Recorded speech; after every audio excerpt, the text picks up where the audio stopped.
వాస్తవంగా చెప్పాలంటే వాళ్ళు దలుచుకుంటే నీ గవర్నమెంట్ నువ్వు ఉండవు, నీ పెత్తనం అనేటువంటిది ఉండనే ఉండదు. అది గమనించుకోవాలి. నువ్వు ప్రజా వ్యతిరేకుడిగా, ప్రజా కంటకుడిగా నువ్వు తయారవుతున్నావు.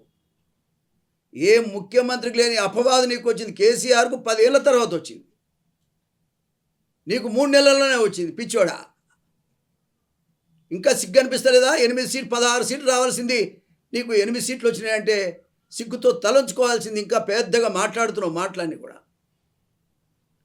ఇతర పార్టీలలో చేర్చుకోవడం వల్ల మొగోడిని అనుకుంటున్నావేమో. వాళ్ళు నువ్వు ఎవడు మిగలరు.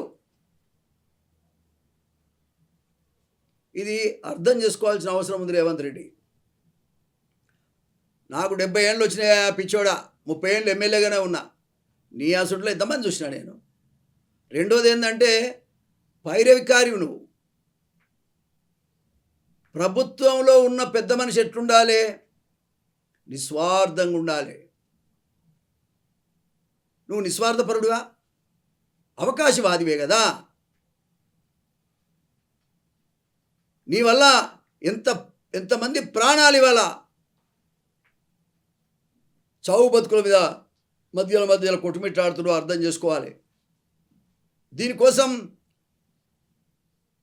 తప్పించి నిరుద్యోగుల పక్షాన ఆమరణ దీక్ష జడ్సన్ని ఒక దళితుని అవమానపరచవాను. 10 రోజులు ఆమరణ దీక్ష చేస్తే ఒక్క పూటైనా నీ మనుషులు పోయి ఒక్కడన్నా మాట్లాడిరా? ప్రజాస్వామ్యంలో నిరసనలు చెప్పడం సహజం, కానీ ఆ నిరసనలు కూడా ప్రభుత్వం అనేది స్పందించి ఏం చేయాలనో ఆలోచన చేయటం కూడా అవసరం.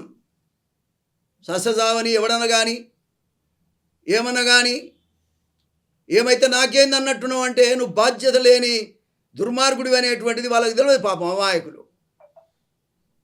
ఆ అశోక్ అనేటువంటి తమ్ముడు కూడా ఎల్బీనగర్లోన అక్కడ ఆమరణ దీక్ష చేసిండు. మరి వాళ్ళు నిరాహార దీక్ష చేసేది అంతకుముందే ఒక ఎస్టీ తమ్ముడు, సిగ్గులేదా? ఒక ఎస్టీ తమ్ముడు అంటే ఉద్యమాలు చేసేది ఎవడికి అవసరమో వాడే చేయాలా? ఇంకా వాడికి సపోర్ట్కి ఎవడు ఉండకూడదా? ఎడ నడిచినవి ఈ మాటలు. పేడ్ వర్కర్సా? ఈ పేడ్ వర్కర్సేనా నిన్ను తీసుకొచ్చి ఆ కుర్చీ మీద కూర్చుని పెట్టినరు? ఎంత అవమానకరం. చదువుకున్నటువంటి నిరుద్యోగ యువకులని చదువు రానోళ్ళుగా చిత్రీకరించి వాళ్ళు చదువుకోవడమే లేదు, ఆయన దేనికి అప్లై చేయలేదన్నారు. ఏది మన మోతిలాల్ని.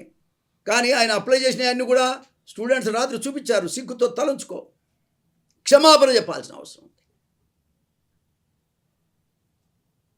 ఏం పోయేది ఉన్నది? వాళ్ళు అడిగిన 4 డిమాండ్స్లో 1:100 చేయమని చెప్తున్నారు.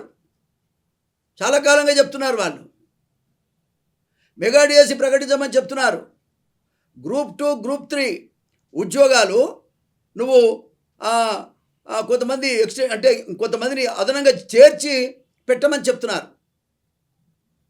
ఇవన్నీ చేయగానే నువ్వే చెప్పినావు కదా 2 లక్షల ఉద్యోగాలు ఇస్తున్నాను. సిగ్గులేదా? ఎప్పుడు ఇస్తావు? సంవత్సరం లోపల ఇస్తున్నానని నువ్వు రాహుల్ గాంధీతో చెప్పించిన బిడ్డ, నిన్ను వదిలిపెట్టేది లేదు. ఇది ఎక్కడ అన్యాయం? కాంగ్రెస్ పార్టీని భ్రష్టు పట్టిస్తున్నావు. కాంగ్రెస్ పార్టీ కార్యకర్తగా నేను చెప్తున్నా, సోనియా గాంధీ, రాహుల్ గాంధీ పేరుని ఇవాళ నాశనం చేస్తున్నావు ఈ రాష్ట్రంలో.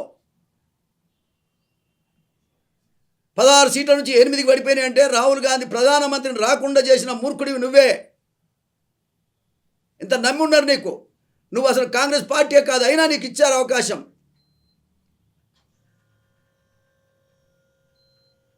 కాబట్టి ఇవాళ రేవంత్ రెడ్డి గారు ముఖ్యమంత్రి అంటే బాధ్యతతో కూడుకున్నది, మానవత్వంతో కూడుకున్నది, మంచితో కూడుకున్నది, నలుగురి మన్నలను పొందడానికి అవకాశం, భగవంతుడు ఇచ్చిన అవకాశం నువ్వు దుర్వినియోగం చేస్తున్నావు. నువ్వు దుర్వినియోగం చేస్తే నీ సంగతి, నీ దుమ్ము దులుపుతారు ప్రజలు ఇవాళ. అసలైన తొలి వెలుగు. ఫాలో వాట్సాప్ @తొలి వెలుగు official.